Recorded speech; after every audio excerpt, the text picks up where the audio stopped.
So students, this is page 4.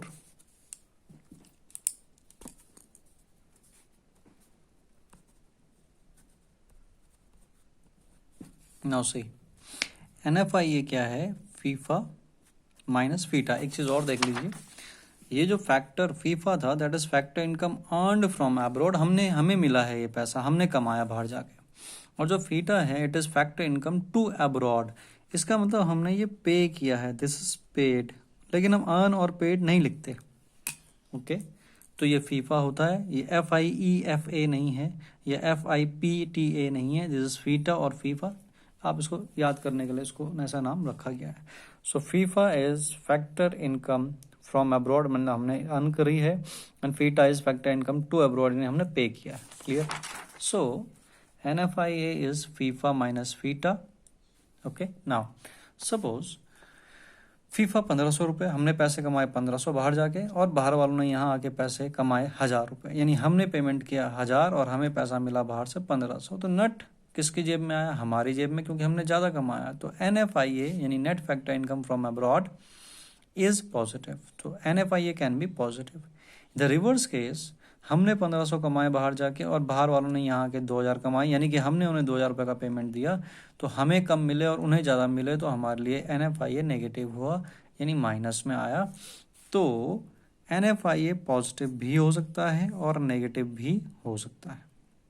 Okay now having that NFIA discussed, it is domestic versus national. Domestic में अगर NFIA जोड़ दें तो national आएगा, ये एक आइडेंटिटी है, एक इक्वेशन. और रिवर्स केस में नेशनल में अगर NFIA घटा दें, माइनस कर दें, तो डोमेस्टिक आएगा. क्लियर? इसी को दूसरे केस में लिखें तो डोमेस्टिक में NFIA जोड़ दें प्लस, लेकिन NFIA क्या है? FIFA माइनस FITA, तो क्या आएगा? नेशनल. और अगर नेशनल में सेम NFIA घटा दें तो फीफा माइनस फीटा, तो ये क्या आएगा? डोमेस्टिक. तो बेसिकली डोमेस्टिक से अगर हम इसको शॉर्ट में लिखें तो हम इसमें लिखेंगे domestic plus NFIA equals to national. Okay, और नेशनल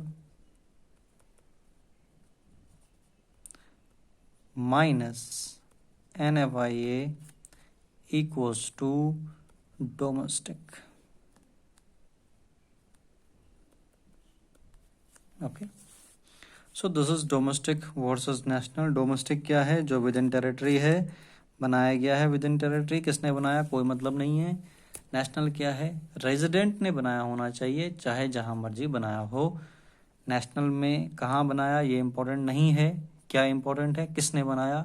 डोमेस्टिक में ये इम्पोर्टेंट है कि कहाँ बना, ये इम्पोर्टेंट नहीं है कि किसने बनाया. Okay, so this is now second. Now it is third, market price. Market price versus factor cost. Market price versus factor cost, जिसको हम बोल रहे हैं MP. Market price is MP versus FC. आप जानते हैं कि 4 कॉन्सेप्ट हैं बेसिकली, और उन 4 कॉन्सेप्ट को जब हम मार्केट प्राइस पे लेते हैं तो 4 ये हो गए, और सेम 4 कॉन्सेप्ट को जब FC पे लेते हैं तो 4 और हो गए. तो इस तरह से 8 कॉन्सेप्ट हमने बनाए थे. Now what is market price? Market price is price of goods and services in the market. Price of goods and services in the market. In the market, MKT मतलब मार्केट. ओके, तो factor cost क्या है? Factor cost is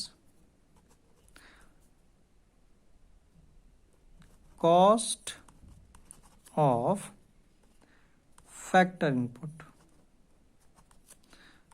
factor input यानी जो हमने factor input लगाया, factor of production, उनको जो पैसा दिया वो फैक्टर कॉस्ट है. या और फैक्टर रिवॉर्ड फैक्टर पेमेंट, जो हमने फैक्टर्स को पेमेंट दिया, फैक्टर कौन, factor of production, made for producing goods, producing goods. Okay, आप याद कीजिए, ये हमने बात करी थी, जो हमने प्रोडक्ट बनाया वो किससे बनाया, land, labour, capital, entrepreneurship, 4 factor जोड़े तो प्रोडक्शन पॉसिबल हुआ। तो इन चारों की जो कॉस्ट है वही हमारा क्या है, फैक्टर कॉस्ट। ओके, अब ये जो मार्केट प्राइस है ये कैसे डिसाइड होता है, मार्केट प्राइस कैसे डिसाइड होता है।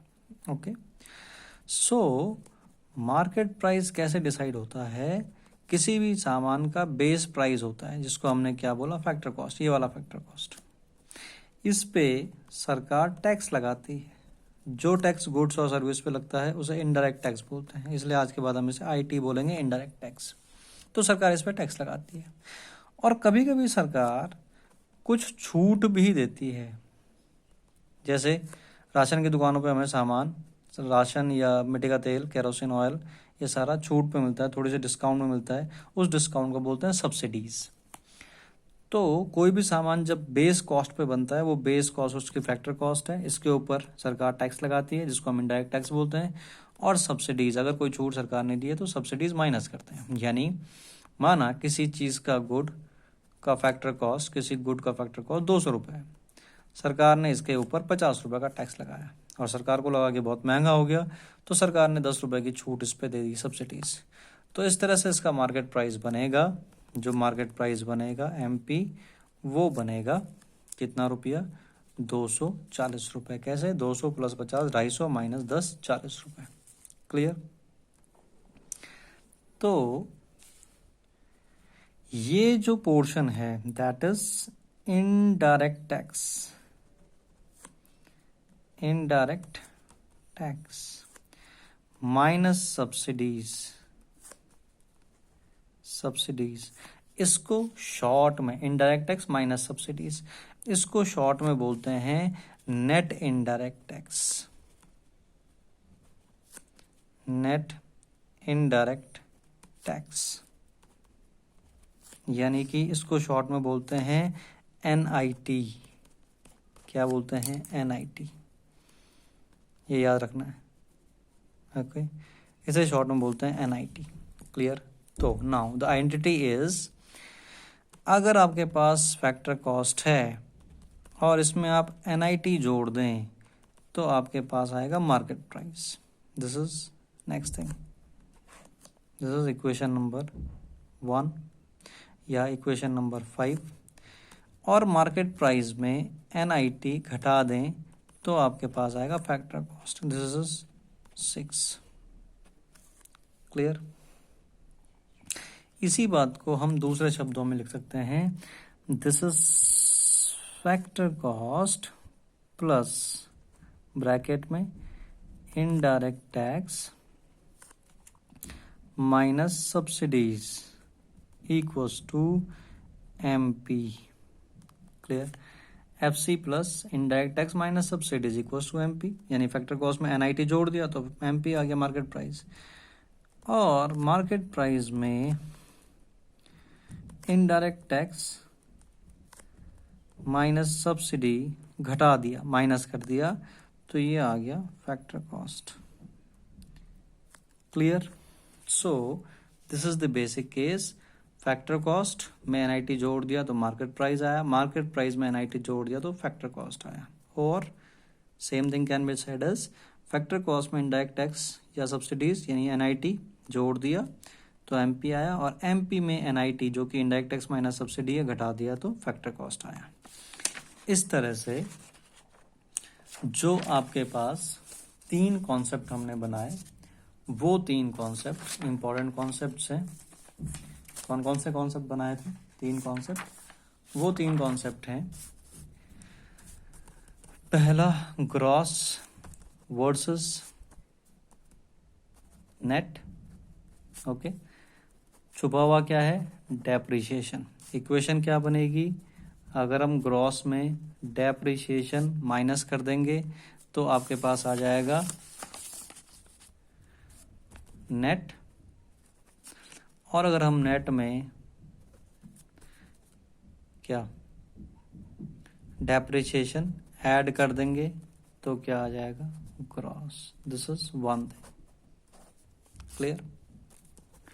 दूसरा था डोमेस्टिक वर्सेस नेशनल, क्लियर। सो